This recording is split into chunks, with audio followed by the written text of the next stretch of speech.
திருப்பரப்பு அருவியில் ஏராளமான சுற்றுலா பயணிகள் குவிந்துள்ள நிலையில் போதிய உடைமாற்றும் அறை இல்லாததால் பெண்கள் அவதிக்குள்ளாகி உள்ளனர். இது பற்றிய கூடுதல் விவரங்களை செய்தியாளர் சிவகுமார் வழங்கி கேட்கலாம்.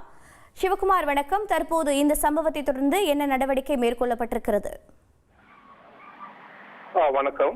கன்னியாகுமரி மாவட்டத்தின் முக்கிய சுற்றுலா தலங்கள் ஒன்றான குமரியின் குற்றாலம் என்று அழைக்கப்படும் திருப்பரப்பு அருவியில் தற்போது கோடை விடுமுறை முடிந்து பள்ளிகள் திறக்கப்பட்டு இன்று முதல் விடுமுறை நாள் முதல் நாள் உள்ளது. அதனால் மற்றும் பக்ரீத் பண்டிகை என்பதால் சுற்றுலா பயணிகள் தங்கள் குடும்பத்தினருடன் வந்து அருவியில் அர்ப்பணிக்கப்பட்ட தண்ணீரில் நீண்ட நேரம் நின்று உற்சாகமாக குளியலிட்டு செல்கின்றனர். அதுபோல அருவியின் அருகே அமைக்கப்பட்டுள்ள நீச்சல் குளத்திலும் சுற்றுலா பயணிகள் தங்கள் குழந்தைகளுடன் குளியலிட்டு செல்கின்றனர். இன்று காலை முதல் இதுவரை 4000க்கும் மேற்பட்ட சுற்றுலா பயணிகள் குளித்து செல்கின்றனர். தற்போது திருப்பரப்பு அருவியில் சுற்றுலா பயணிகள் கூட்டம் மலைமோதி காணப்படுகிறது. அசம்பாவித சம்பவங்கள் நடைபெறாமல் இருப்பதற்காகவும் சுற்றுலா பயணிகள் பாதுகாப்பு கருதி போலீசார் பாதுகாப்பு பணியில் ஈடுபட்டு வருகின்றனர்.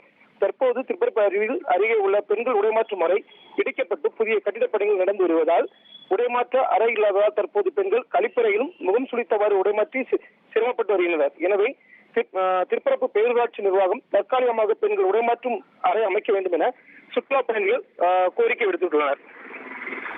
உங்களுடைய தகவல்களுக்கு நன்றி சிவகுமார்.